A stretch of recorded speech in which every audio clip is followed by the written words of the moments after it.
And welcome back to the Midday Show. I'm Jeff Everett. He's Mark Messina. It's National Pretzel Day. We've got a really neat story out of the coal region just below Mount Carmel about the Supreme Court and what they feel is right for student speech. The census totals come out later today, which is a big deal. And then obviously there were the Oscars Sunday night. So a plethora of topics. Do you like that word, plethora? I like it. I like it. I knew you would. How you feeling, Mark? Yeah, I'm good. I'm good. I was thinking one of the things, like I was going to bring in, we're going to do Motley Mondays. And like you could do all the talking and I would just hum Motley Crue songs in the background. What do you think that's a good one? That would be good for you and good for nobody else. Oh, I disagree with that. There are a lot of fans. I should have put the poster up in the background. I didn't think about it in time, but oh well. We could start Motley Monday. National Pretzel Day, which actually I didn't know this until this morning, is kind of a Pennsylvania day. It's crazy. I'd heard this, and like we do have some important things to talk about. The census, because of what it does for elections, is a big deal, and we have some things to talk about. But for whatever reason, I learned this a few years ago. Pennsylvania is the snack capital of the world.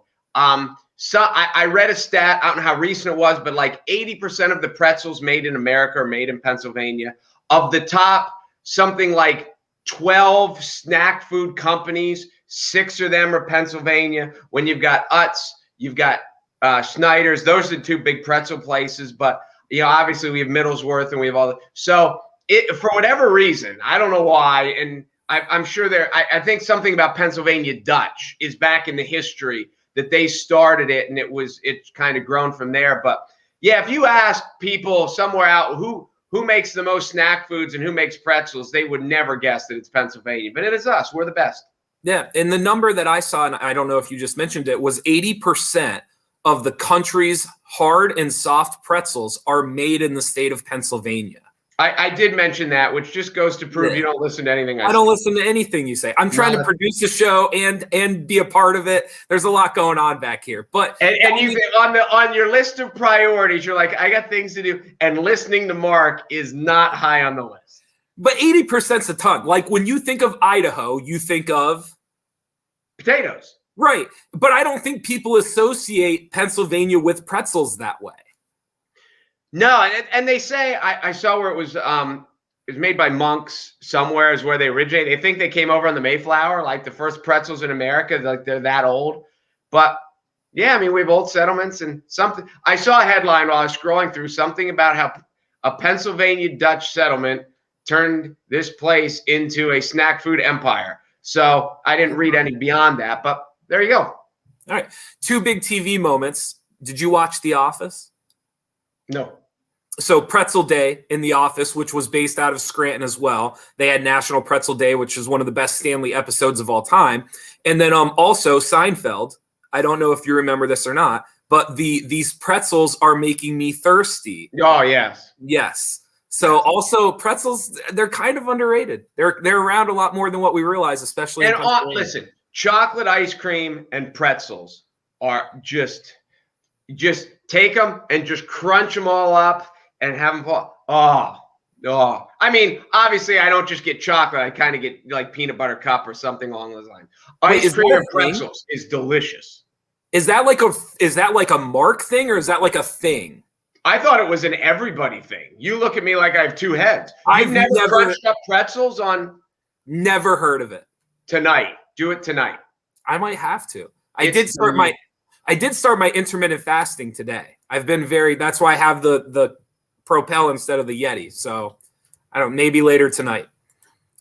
This is a really interesting story. And as I was reading it to you and kind of going through some of the details, it is a story with just kind of, I don't know if there's a right or wrong answer. It's just outside of Mount Carmel. There was a 9th grade girl at the high school who was basically held off of the varsity cheerleading squad. She was still on the junior varsity, but she was not put on the varsity squad. And basically what happened next is she responded by going onto her Snapchat and basically delivering a couple of middle fingers and a couple of choice words for the school and for the cheer team.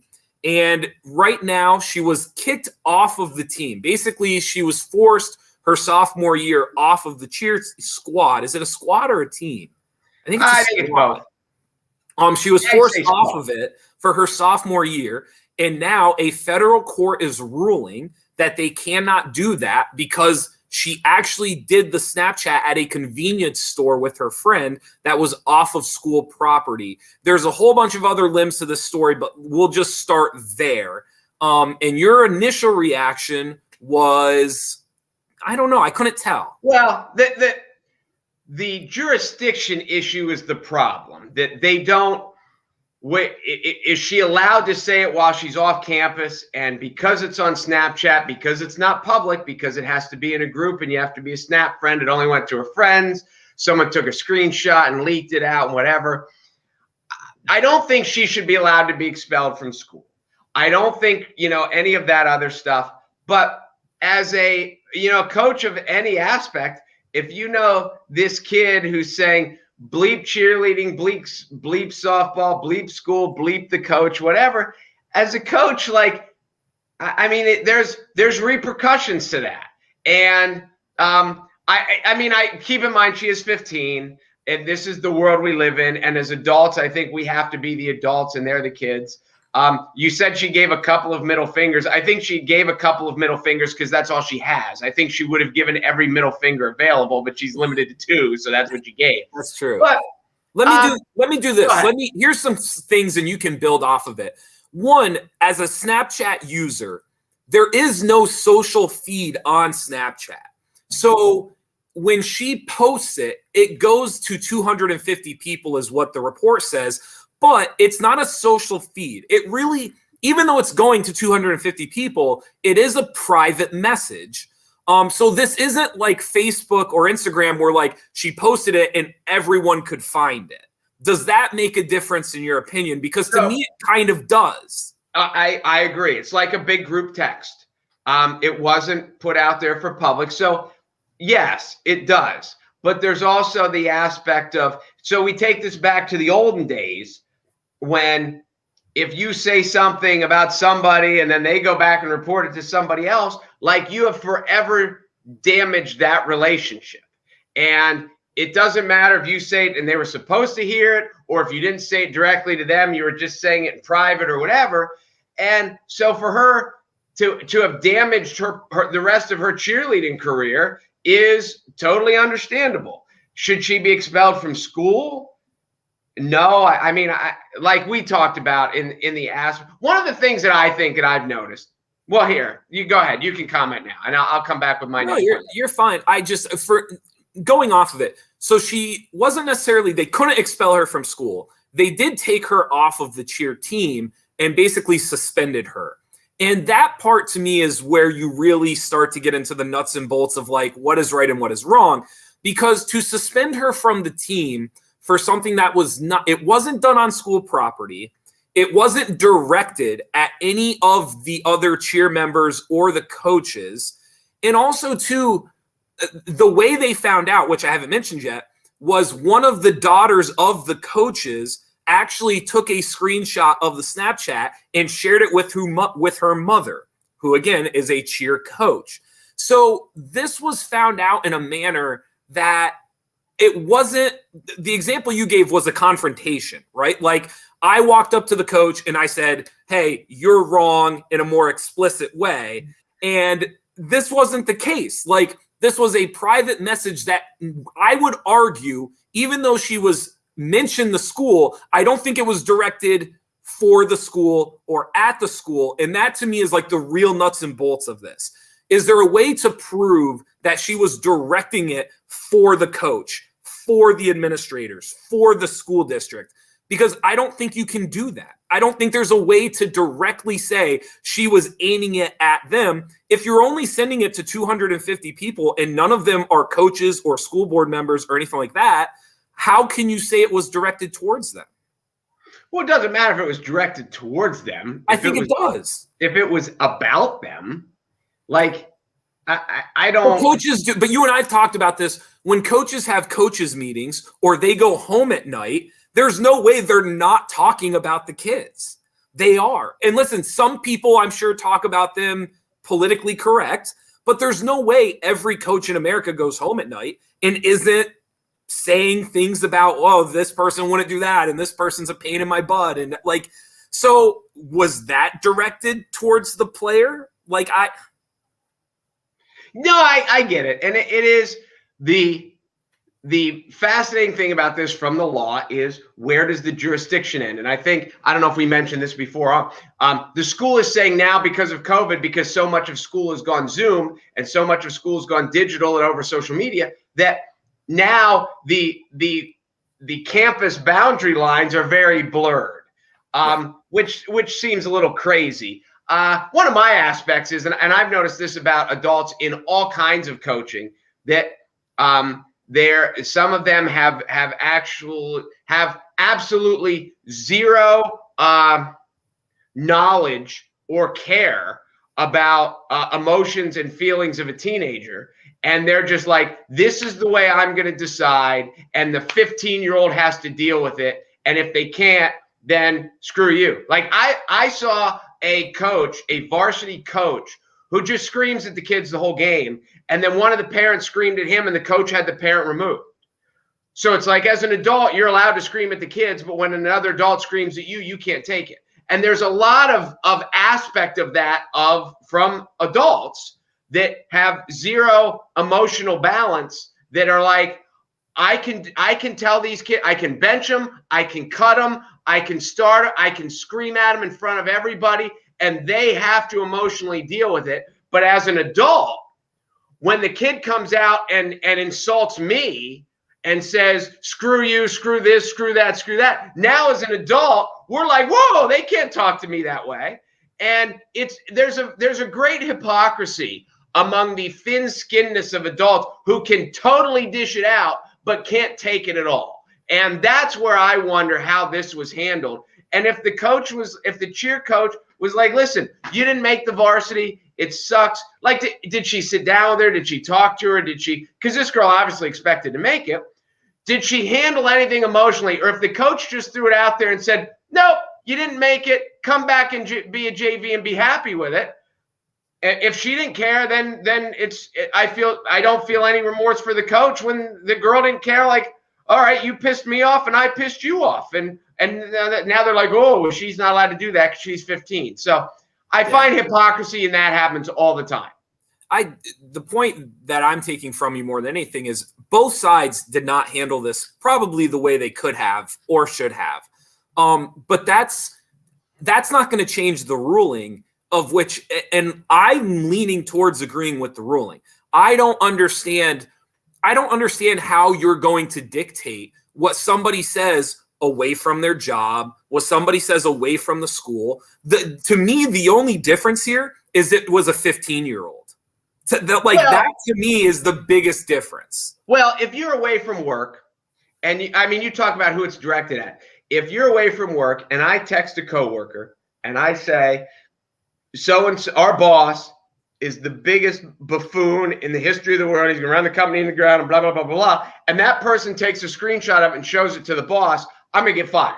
Even though it wasn't directed to him, It got back to him. So there are going to be ramifications for her, however. But legally, I don't see how they can throw her out of school, because heck, if you threw every kid out of school that said F the school, you'd have no kids left, or you'd have a couple.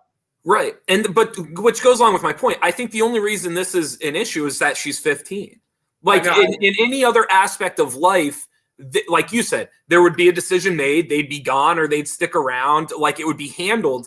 The uniqueness here is it's a 15-year-old and you can't just cast them aside. Like, to your point, like you keep saying, I don't think they should be expelled from school. So if you can't just cast them aside, there's no doubt she handled this wrong. But the question is, like, when a coach or a parent or a teacher or a principal, whoever it may be that is in charge, when they stumble across something that was not for their eyes, that was not meant for them to see, how do you handle that? Who is responsible for that? Is it her fault for posting it, or is it not her fault because somebody else stumbled across it or took a screenshot of it and shared it with her parent who happened to be the coach?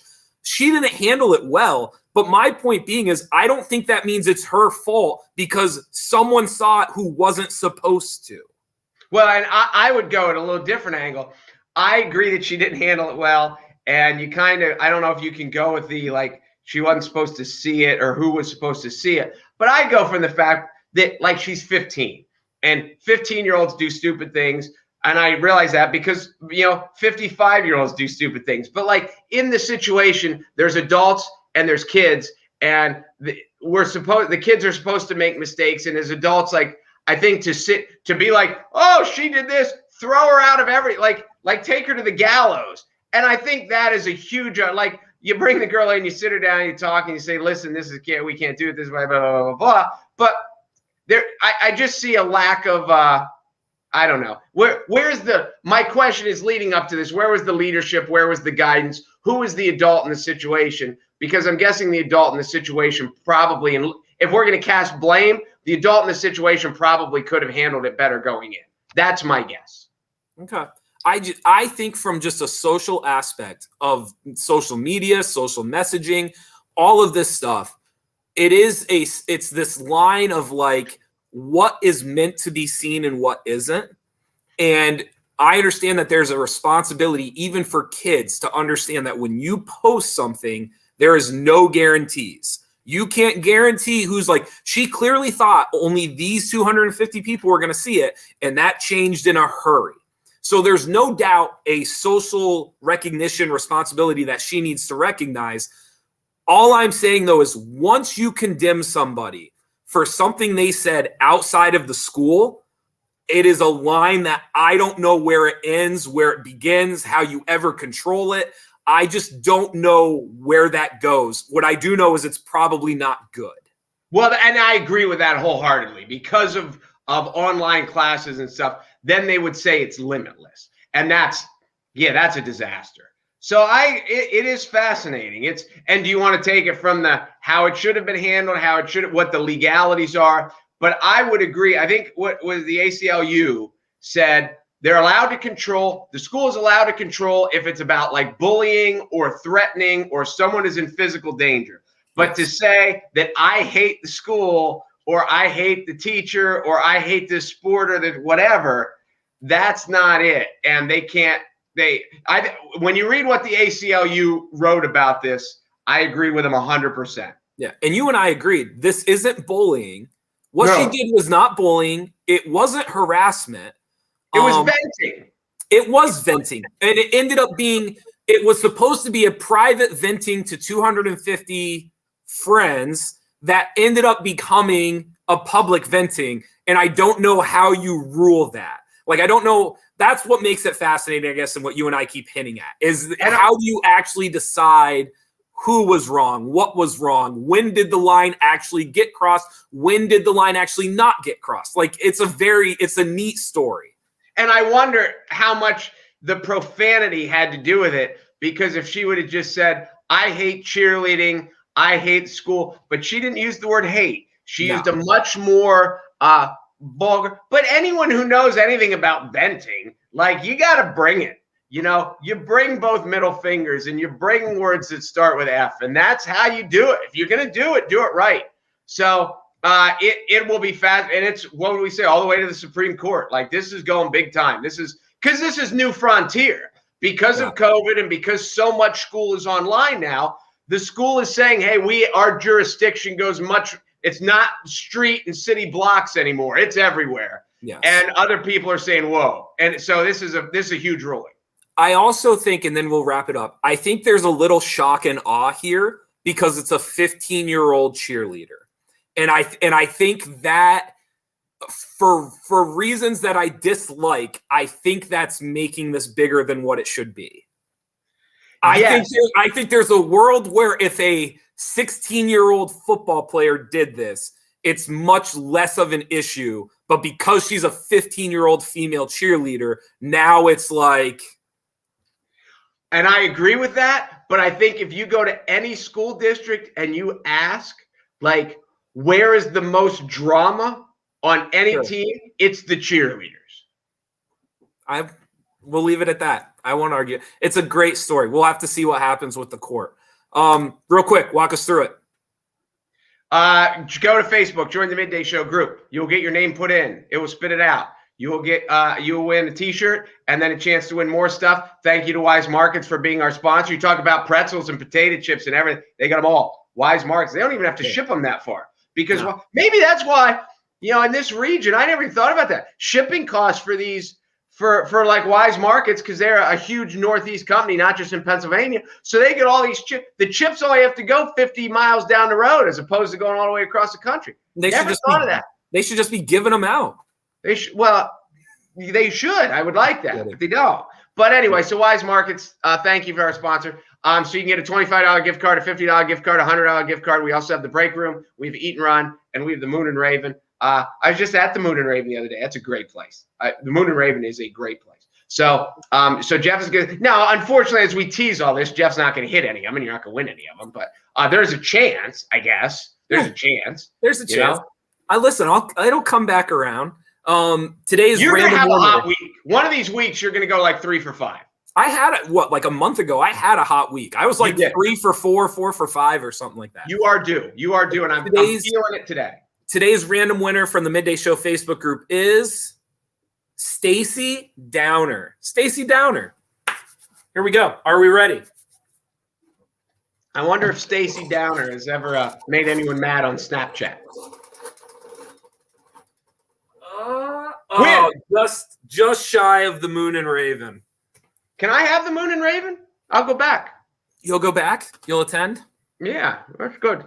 Moon and Raven, good place. Congrats to Stacy. We'll be reaching out to you. Real quick before we move on. Gene says, so Mike, which is hilarious. So Mark, is it okay for kids to give the finger and use the F words? Let me take this before you defend yourself. What I would say is, I think at some point we have all wanted to vent and we have all done something that we didn't want to. The difference here is, are you fortunate enough that you did it in front of people you trusted, or were you unfortunate enough that it got out in a way you weren't expecting?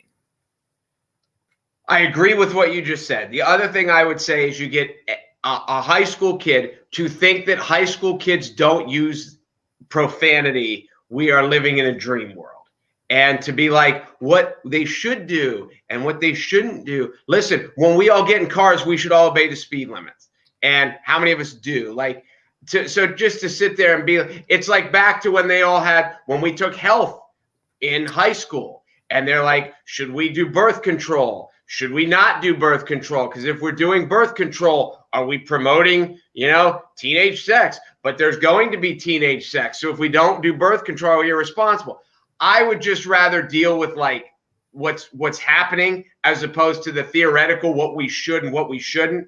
And high school kids use profanity. Not all of them, but there's lots of them that use it all the time. And she ain't the only kid that fired a double middle finger that day. She's just the only one she's probably not even the only one that did it on Snapchat, but you get it. So Is it right? No. Is it right when an adult does it? Theoretically, no. Do we do it all the time? To varying degrees, yes. So it's a fascinating story. There's so many different opinions and ways to go on it. And I'm still like, I find myself on each side of the fence as we talk. I don't mean to backtrack. Is she in school now or is she not? From the story, there's nothing in the story that says she is not in school. Okay. So, well, that's good. Yeah. So we'll have to see.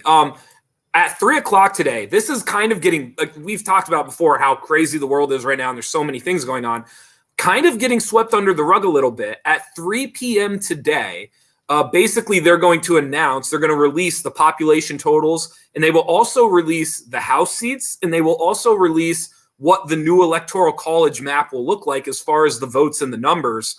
Kind of a big deal. Did you know before today? Well, no, I did not know until you told me, but that's why it's a big deal. Because if you tell people, oh, how many people live in your hometown? No, you don't care.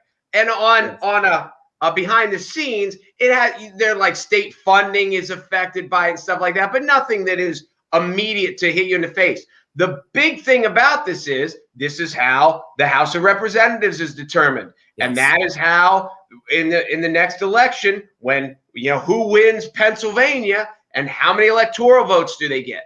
And so that matters. And when you go up a couple, down a couple, depending on what states depending on what states it is, it affects things. So this is a big deal from that standpoint. So here's some early predictions. Early on, and this is by a redistricting expert with Election Data Services and another expert with Brookings Institution. Their predictions early on: Texas will gain 3 more seats, Florida will gain 2 more seats, as well as Arizona, Colorado, Montana, North Carolina, and Oregon are all expected to gain 1 seat as well. Meanwhile, states that could lose seats: Alabama, California, Illinois, Michigan, Minnesota, New York, Ohio, Pennsylvania, and Rhode Island, as well as West Virginia, are being seen as states that could possibly lose seats. New York being one of the larger ones, they're saying New York could lose up to 2 or 3 seats moving forward in the House. Now, when you go back to that, so let's go slowly and announce the states that are expected to lose. California. Blue. Illinois. Blue. Michigan. Blue. Minnesota. Blue. New York. Blue. Ohio. Red. Pennsylvania. Blue. Rhode Island. I don't even know. I assume West Virginia. I would assume red. Alabama. And Alabama's red.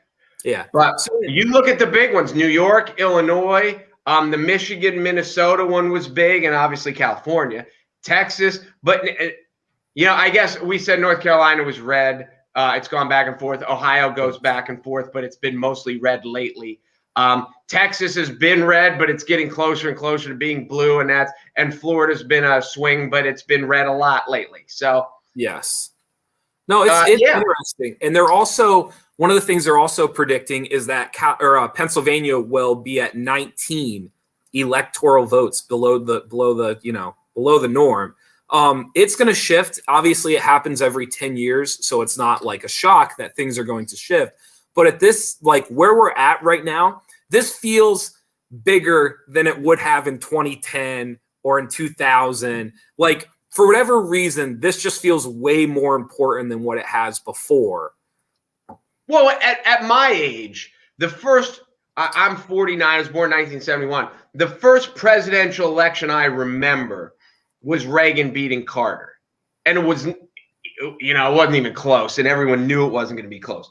And then Reagan runs for re-election, and it's not even close. And then we've got, a lot of these up until lately, it is tooth and nail. But we grew up in a time where it wasn't like that, and you kind of knew who was going to win going in. Now, every little one, I remember on election night where they're talking about how it could end up in a tie. Reagan was never going to end up in a tie.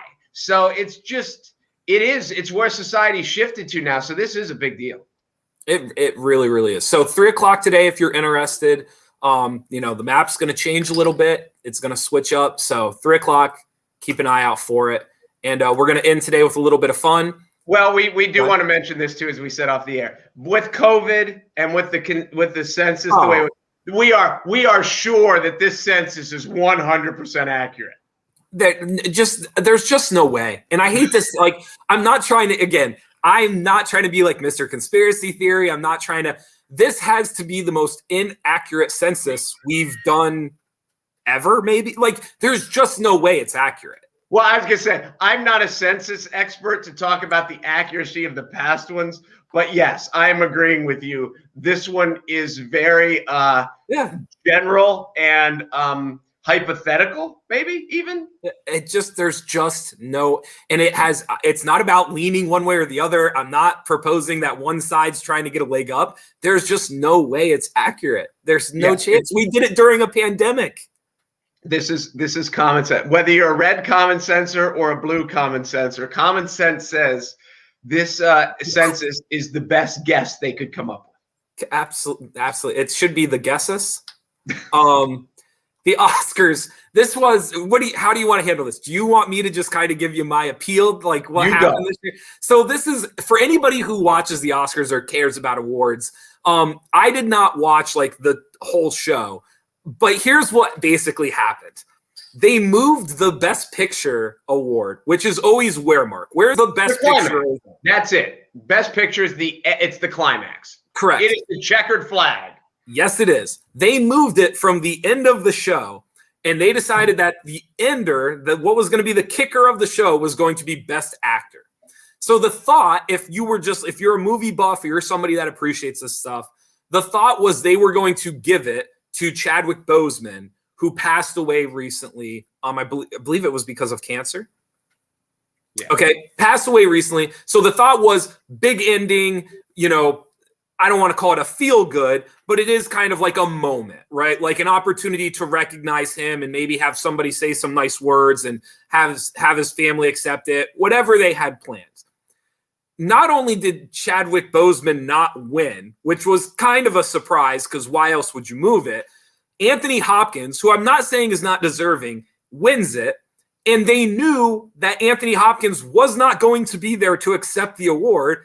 And they knew that he wasn't going to be in front of a live stream or on video or be able to make any sort of gesture or speech to end the show. So the Oscars basically ended with a photo of Anthony Hopkins on the screen with no speech and nobody there to accept the final award of the night. It made no sense. None. Please tell me the photo of Anthony Hopkins did not involve a double middle finger. It did not involve a double middle finger. But I will say this, as a movie fan, it felt like a double middle finger as it was happening. I don't understand. Now, they were directed and produced by Steven Soderbergh. It was the first time that the Oscars had been really produced and directed by somebody who had cinematic eye. Is that how we want to put it? Yeah, it wasn't your typical crew that was doing it. It just made no sense. Now maybe the point is here I am talking about it and I'm very invested and so maybe Steven Soderbergh did his job. Maybe he fooled me. Maybe he tricked me and it made me feel a certain way. But it just, from a viewership standpoint, it just made no sense to see Anthony Hopkins' face up on the screen without getting the award handed to him, without a live stream video, without any sort of presentation. And then that was the end of the night. It just made no sense. It's like the Little League raffle where they're like, and the winner is Anthony Hopkins. Is Anthony here? He's not here? Okay, we'll make sure he gets his gift basket. No. And you knew it was, and this is the only way it made sense to me. After the year we just had in movies, it kind of made sense. It was kind of the perfect way to wrap up because I don't think it was a great year for obvious reasons. It's no one's fault that movies were the way they were this year. But it was the perfect way of just that sums up 2020 to a T. Maybe that's the way the 2020 movie awards should have ended. I heard, and I know the movie industry is starting to come back. And what just came out? Mortal Kombat. Yeah, from Warner Brothers. The Kong versus Godzilla though has not made $100 million yet. And you would just think when it was all the rage and it had no competition, and that all these people were this was the time that everyone was going back to the movies. Yeah. In a typical year, you would think it'd be 250 million, approaching 5, because it was all the talk. And it's still, I think they said, I heard on the radio today something like $87 million now.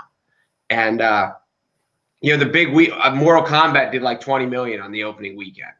And it's just such a I don't say a drop in the bucket because it's a big drop, but it's certainly not near 100% of what it would have done. Oh, for sure. So and just to go back to it, the Oscars are at a loss. They still have the same problems. They still have Anthony Hopkins for Best Actor, Frances McDormand for Best Actress, for Nomadland Best Picture. Some of the things that are just kind of minor things, things that I disagreed with. I don't know. Do you watch a lot of animated films? No. Soul, the Pixar movie, won for Best Animated Film. To me, that was robbed from Onward. Onward, anybody want to fight me, they can comment or they can message me directly. Onward was significantly a better animated film this year than Soul, without a question. Soul was nice, but it was not a better animated film than Onward.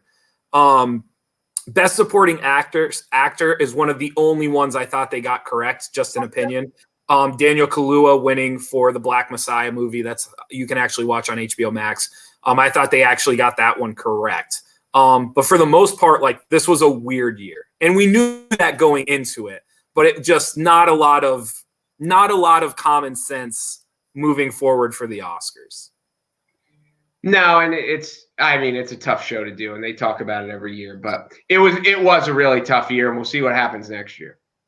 Yes, it'll be interesting. So, well, thank you for watching the Midday Show. Mark, any words of encouragement as they move forward into their week?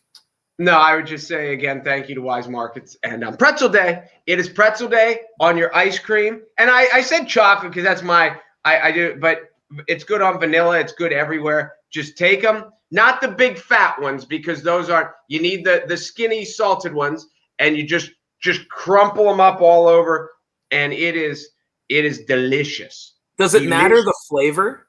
No, not really. I guess I should. Yes, let me take that back. I would never put it on. Like I'm a chocolate chip mint guy. I would never do it on chocolate chip mint.